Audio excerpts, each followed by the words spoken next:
अब जैसे आप यहां आते हो, अपनी पद, अपनी ताकत, अपनी ऊंची जाति, सम्मान, पद, इसको भूल के आया करो, यहां मत लेके आया करो। ये बीमारी है, ये तो रोग है भयंकर इस जीव के लिए।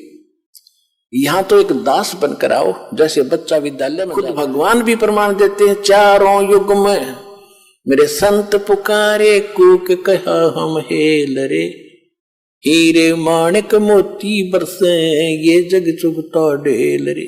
चारों युगों में मालिक आते हैं, चारों युगों में यही सूक्ष्म वेद की वाणी बोलते हैं जो दास आज आपको सुना रहा है।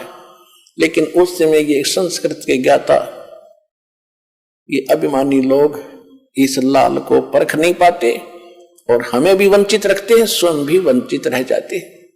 परमेश्वर ने तो श्री कृष्ण जी ने कहा कि परमात्मा ने वो वाणी बोल ही रखी थी और ये शब्द खंड नहीं होता, सबके अंतःकरण में ये जो का तू जमा होता है। चाहे कितनी बार जन्म कुत्ते का देखा हो लो, मनुष्य का जब जन्म होगा और यदि आपका वो टीवी चालू हो गया जातक मां से, तो आप सामने ये कभी भी ये वाणी पढ़ सकते हो, सामने नजर आ जाएंगी, सुन भी सकते हो अंदर से टेप की तरह। तो श्री कृष्ण जी ने कहा आपकी वाणी है भगवान, संत मिलन को चालियो तजमाया अभिमान, जो जो कदम आगे रखे सो सो हो यज्ञ समान। इस अध्यात्म मार्ग से आपने भी शिक्षा लेनी है कि जिस समय यदि इस सतलोक आश्रम बरवाला में ये दास बैठा है, पृथ्वी पर संत कहो, सतगुरु कहो या दास कहो, जिसके पास वो अनमोल खजाना है जो किसी के पास नहीं है, इससे वो अनमोल खजाना प्राप्त करने की विधि कैसे है? संत मिलन को चालियो तजमाया अभिमान, जो जो कदम आगे रखे ओ हे यज्ञ समान। अब जैसे आप यहां आते हो, अपनी पद, अपनी ताकत, अपनी ऊंची जाति, सम्मान, पद, इसको भूल के आया करो, यहां मत लेके आया करो। ये बीमारी है, ये तो रोग है भयंकर इस जीव के लिए। यहां तो एक दास बनकर आओ, जैसे बच्चा विद्यालय में जाता है, बच्चे कितने बड़े अधिकारी का है, किसी राजा का है, किसी का है, वहां तो एक साथ पढ़ता है, एक जैसा बैठता है और बच्चे उसको खुरकाते धमकाते, इधर बैठ, चल इधर बैठ। वो उस समय कभी कंप्लेंट नहीं करता अपने माँ बाप को जाके, वो मुझे धमकाता था, वो मुझे खुरकाता है, वो बच्चों की तरह ही रहता है। तो यहां आपने आके, चाहे कितना उच्च पोस्ट हो आपकी, ये उच्च पोस्ट तक 2 दिन की है, फिर कई पोस्ट मिल जाएंगी, गधे कुत्ते सुअर की जाएगी, यहां ठीक ठाक ना रहे तो वो भारी पड़ जाएंगे आपको। इसलिए यहां आकर विनम्र रहे, अधीन रहे, इस मन को सेट करना है। जब तक हम अधीन नहीं होंगे भगवान राहत नहीं देगा। इसलिए श्री कृष्ण, उनको परमात्मा ने लीला करनी थी कि श्री कृष्ण में ऐसी प्रेरणा भरी, उसने जाति दंडोत प्रणाम किया तो 5 पांडवों ने भी किया। अगर वो प्रणाम नहीं करते तो भी राजा नहीं बख्शते दाता। ये नियम है दाता का। सबको पहले किसको भी कहते सोच छीदर मैं करूं, अपने जन के काज, अधीन होना पड़ेगा भगवान के निकट आने के लिए। अहंकार से भगवान 100 कोस दूर है।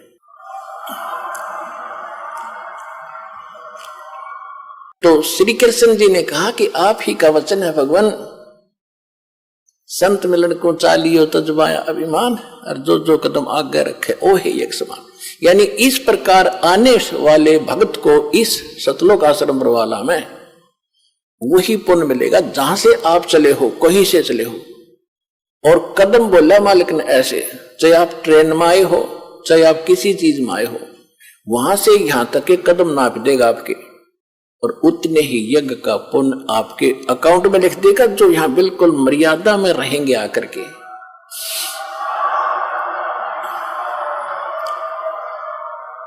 और उस एक यज्ञ को करने के लिए उन पांडवों ने शास्त्र विदिता का मनमाने ढंग से अरबों रुपये खर्च किए तो भी सफल नहीं हुई वो यज्ञ। और वो पुण्य आपको यहां आने वाले को मर्यादा में विनम्र भाव से, निष्कपट भाव से और सीधा साधु भगत से यहाँ भाव से रहकर दर्शन करने से, सत्संग सुनकर जाने से लाभ हो जाता है। तो श्री कृष्ण जी ने कहा कि हे दाता, हम इंद्रप्रस्थ से चले हैं दिल्ली से, और यहां तक आने में हमारे जितने भी, आज आप देख सकते हो, आप तो अंतर्यामी हैं। कृष्ण जी तो उनको सही संबोधन कर रहा था, लेकिन उनका ना जच्चे थी, यो सुदर्शन को ऐसा क्यों बोल रहा है, किसको? वो पांडव खड़े थे। आप तो अंतर्यामी हैं, आज आप खूब देख सकते हो आज इनकी क्या हालत है। ये मेंटल होया खड़ा है धर्म युधिष्ठिर तो, और इनका इतना पैसा खर्च हो चुका है। ये आपके सामने भीम, अर्जुन, नकुल, सहदेव सारे खड़े हैं, आप देख सकते हो आज इनकी क्या हालत है। भीम बड़ा पश्चाताप कर रहा था, ऐसे ऐसे कर रहा था, ऐसे ऐसे कर रहा था, और इतने अधीन होकर आपसे आज आपके द्वार आए हैं। और आप ही की वाणी है कि जो ऐसे आता है उसको एक कदम का भी एक यज्ञ का फल मिलता है। इसको उनको यहां से यहां तक जितना भी हमारे पुण्य हुए हैं आपके वचनानुसार, ये मालिक 100 रख लो, बाकी हम दासों की झोली में डाल दो, हमारा भी कल्याण हो जाए। साधु भूखा भाव का, धन का भूखा ना, अर्जय को धन का भूखा, प्रभु साधु भी को ना। वो तो यही देखना, यही बनाना चाहते थे कि मैं अपनी रजा बकस सकूं, इस योग्य हो जाएंगे। और किसके उनके यज्ञों के भूखे थे? वो तो परिपूर्ण परमात्मा समर्थ कबीर भगवान। सब पदवी के मूल हैं और सकल सिद्धि है तीर, दास गरीब सतपुरुष बजो, वो अवगत पुरुष कबीर। के सब पदवी के मूल हैं, सब पदवी यानी जैसे प्रधानमंत्री, राष्ट्रपति अपने देश के, उसके पास सभी पावर हैं, सब पद जितने हैं, कोई मंत्री का है, मुख्यमंत्री का है, कोई आईएएस, आईपीएस, डॉक्टर, जो भी तहसीलदार है, वो सब पदवी के मूल हैं, उसके नौकर हैं सभी।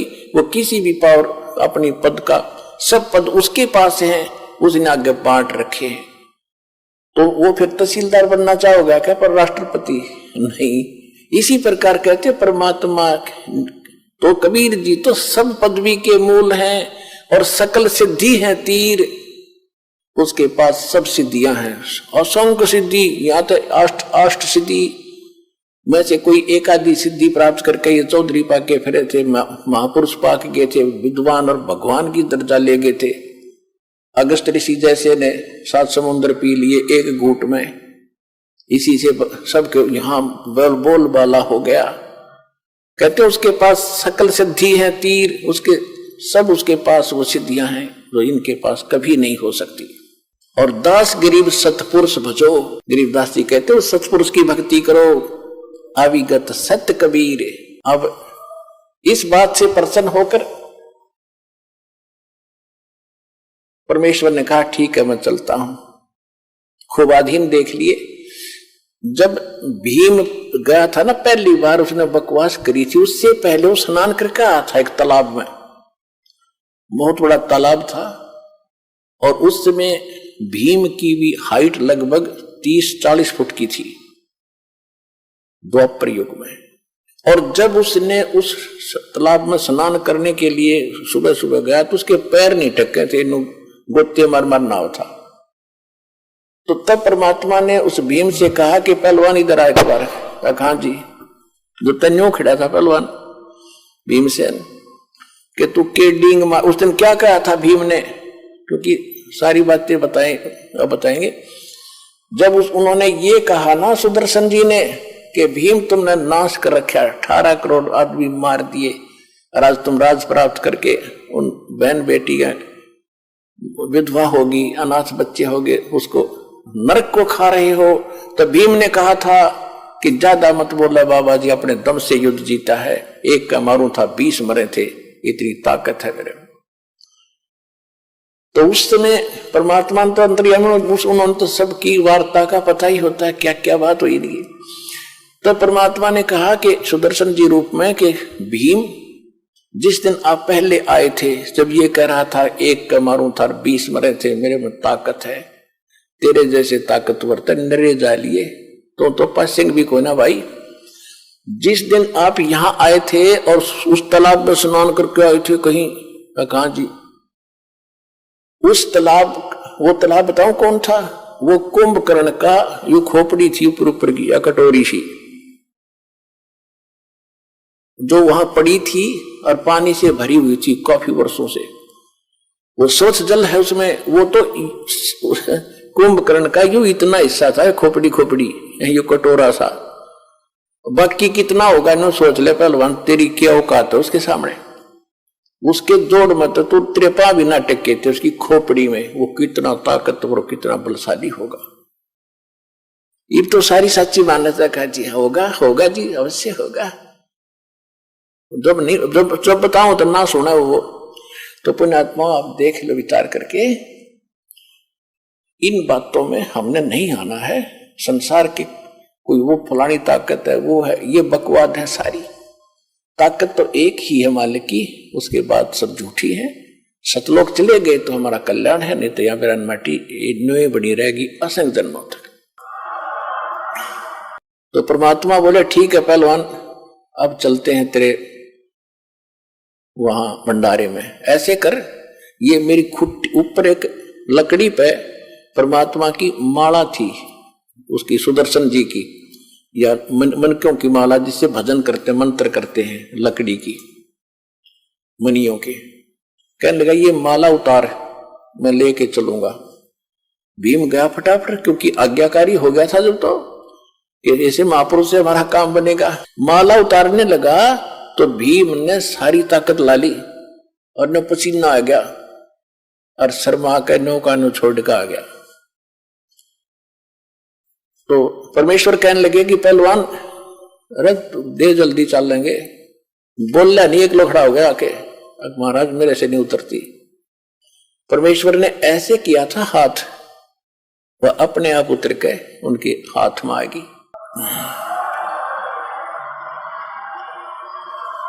अपने आत्माओं संत चमत्कार नहीं करते, उनसे आपा हो जाते हैं। और ये अगर मालिक थोड़ा सा ना करते, अगर ऐसा नहीं करते तो भीम इनका थोड़ा बहुत भ्रम बना रहता। तो वो तो एक ट्रेलर दिखाया था परमात्मा ने, ताकि इनका दिल डटा रहे, वहां तक इनका सब्र बना रहे। और फिर मालिक की वेशभूषा कैसी थी?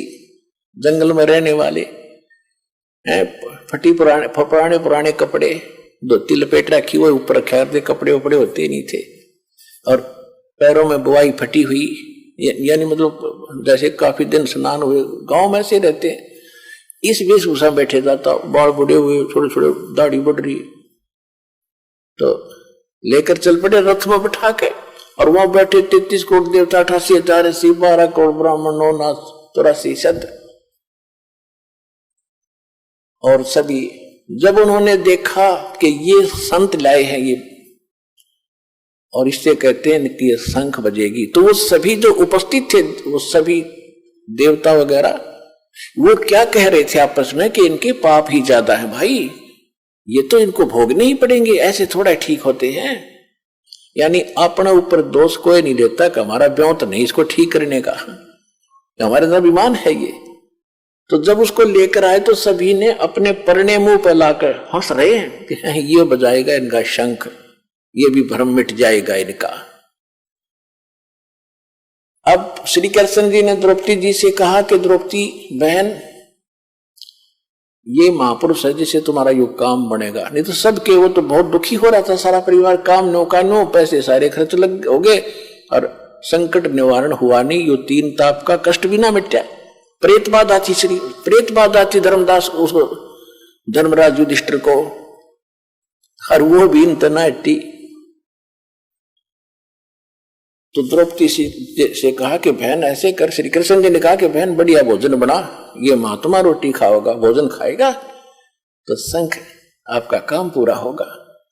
अपनी आत्माओं ऐसी सचिथी में और नहाकर धोकर स्वच्छ तरीके से बड़ा एक आइटम द्रौपदी ने अपने हाथों बनाया। कदे कोई नौकर गलती कर दे और महात्मा ने स्वादिष्ट ना लगे, क्योंकि ये ऋषि ऋषि देशी होया करे, ये ऋषि लोग थे, ये तो न सोच ले सर्प थे, सर्प विषैले, इनकी सेवा में थोड़ी सी कमी रह जा श्राप दे दे, पुण्य तो दूर की बात है, पाप पहले दे दे। लेकिन साधु संत कभी श्राप नहीं देते, साधु संत श्राप नहीं देते, ये तो नकली लोग दिया करते।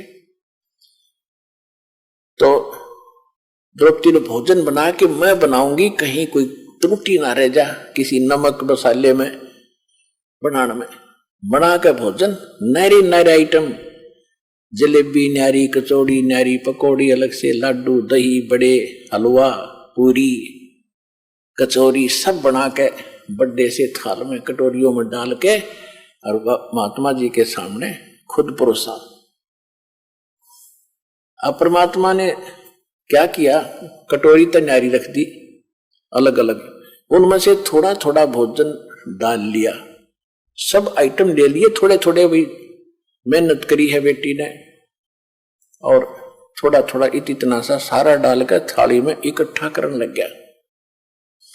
अब द्रौपदी ने सोचा था कि महात्मा घास फूस का खाने वाला, जंगल में रहने वाला, ऐसा भोजन बना दिया, उंगली खाओगा उंगली चाटेगा और 100 जगह मेरी महिमा बांटेगा कि भोजन बनाया द्रौपदी ने। भाई ऐसा भोजन सुना ही नहीं, देखा भी नहीं इतना स्वादिष्ट।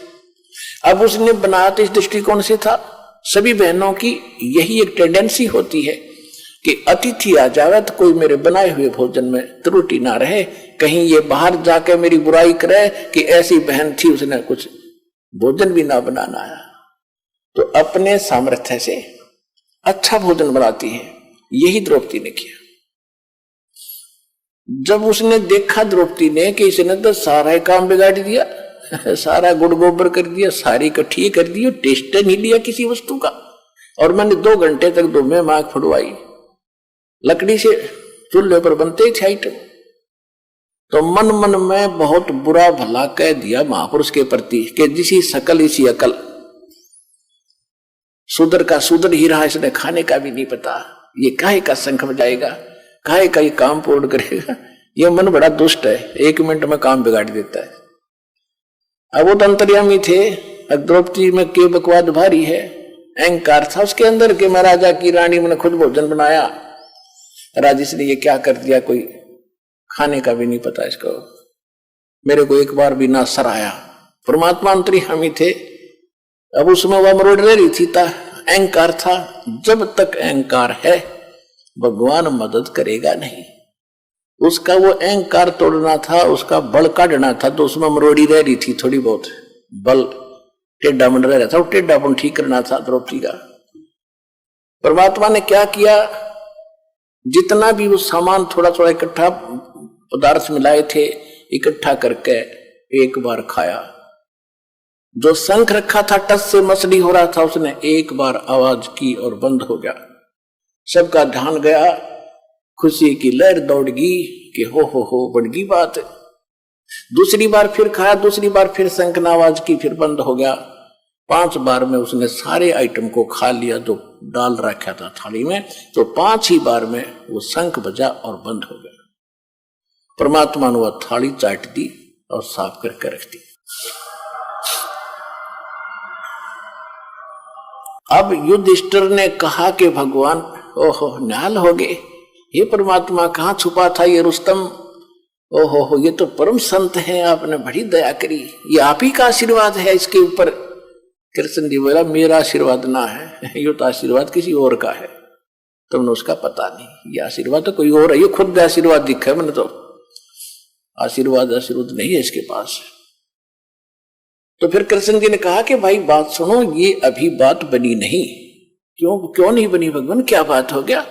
कि इस शंख ने तो बहुत देर तक बजना चाहिए था और इतनी जोर की आवाज करनी चाहिए थी, स्वर्ग लोक में इसकी आवाज जानी चाहिए थी, अभी बात बनी नहीं भाई। अब कलेजा पकड़ लिया युधिष्ठिर ने कि भगवान अब किसको लाओगे बुला करके? श्री कृष्ण जी ने कहा कि भाई कोई बुलाना शेष नहीं है, ये महापुरुष जो बैठे है ना, ये परमात्मा है, खुद ने सोच लो, परम शक्ति है, और इसके एक बाल के बराबर भी ये 3 लोग नहीं है। द्रौपदी युधिष्ठिर अपने घर में किसी ने कोई गलती कर रखी है भाई, पुण्यात्माओं देखो, सतलोक आश्रम बरवाला जिला हिसार हरियाणा में सभी भक्त आते हैं और सबको एक ही जैसा आशीर्वाद, एक ही जैसा मंत्र सबको दिया जाता है। एक तो आता अगली बार कूदता हुआ, जी मैं ये ठीक हो गया, मुझे ये लाभ हो गया। दूसरा कहता मैं 5 बार आ लिया, मुझे कोई लाभ नहीं हो रहा।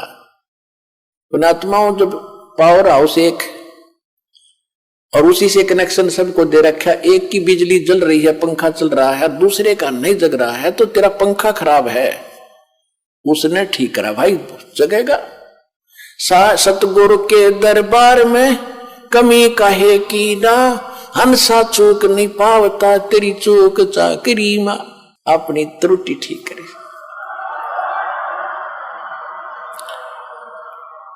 अपनी चूक ठीक करो, पावर तो ज्यों की त्यों है, आपको भी लाभ देगी। आपकी ये अग्रम मगरम खत्म ना होती।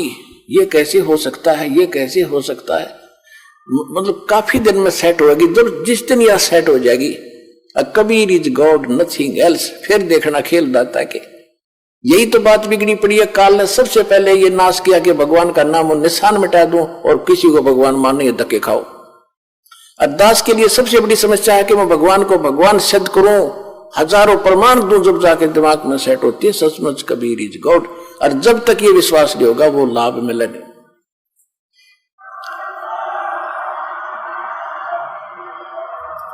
जैसा कि आप परमात्मा को जब भोग लगता है, एक शब्द सुनते हो, मोकू का खोज ढूंढे रे बंदे, मैं तो तेरे पास में, ना तीर्थ में, ना मूर्त में, ना काशी कैलाश में। लास्ट में फाइनल करते हैं, कह कबीर सुनो भी साधो, मैं तो हूं विश्वास में, और सब श्वासन के श्वास में। जो नाम तुझे दिया गया उसका जाप कर, और जिस दिन तुझे विश्वास हो जाएगा कबीर इज गॉड, सब कुछ कर सकता है, हृदय मान लेगा तेरा, उस दिन देख मेरे खेल।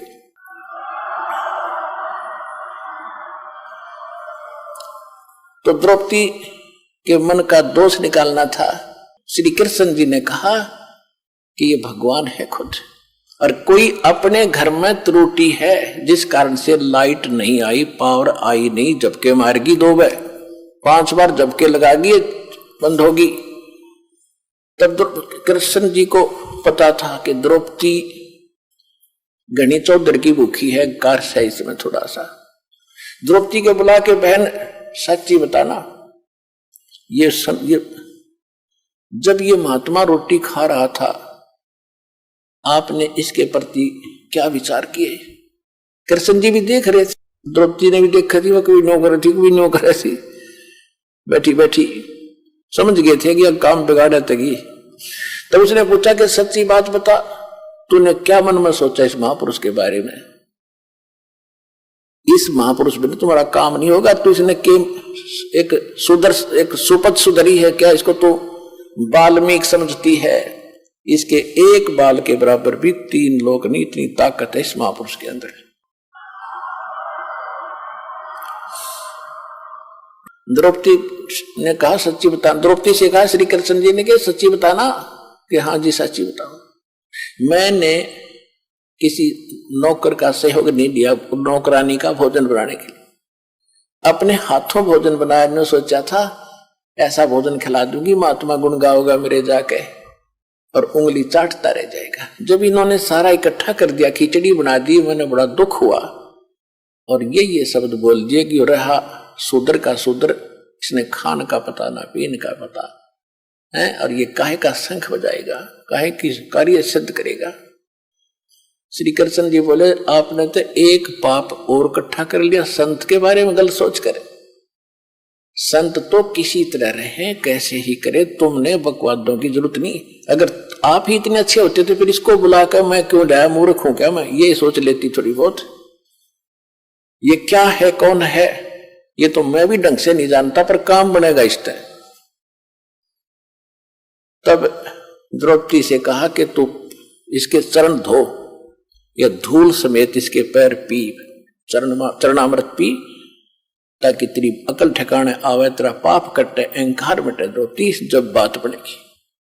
द्रौपदी ने उसी समय प्रात में पानी डाला, एक लोटा लाई, परमात्मा के चरण धोए कबीर जी के, सुदर्शन जी के, सुदर्शन रूप में मालिक बैठे थे। वो चेला तो सैर सपट्टे को चला गया था। अब धो के वो पैर जब द्रौपदी ने डाल के गिलास में दो पुनः पिया और कहा कृष्ण जी ने कि आधा मुझे भी दे बहन। इसे महापुरुष का शरणागत कब कब नसीब हो।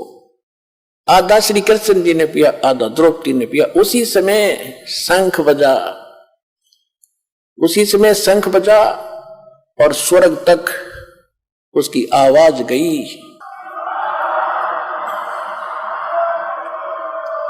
पूरी पृथ्वी पर फलदार वृक्षों के फल लदपद हो गए, फूलदार वृक्षों पर फूल लदपद हो गए। पूरा बसंत सा छा गया उस पूरी पृथ्वी के ऊपर और बाहर सी आ गई उस परमात्मा की कृपा से।